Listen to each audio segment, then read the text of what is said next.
إذا الشمس كورت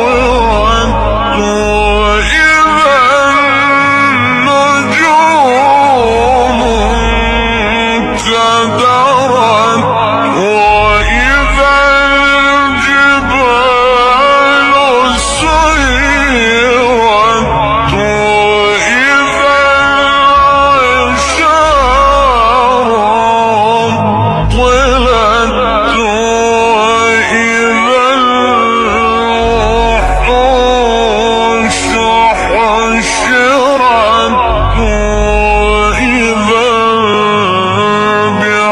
البحار سجرت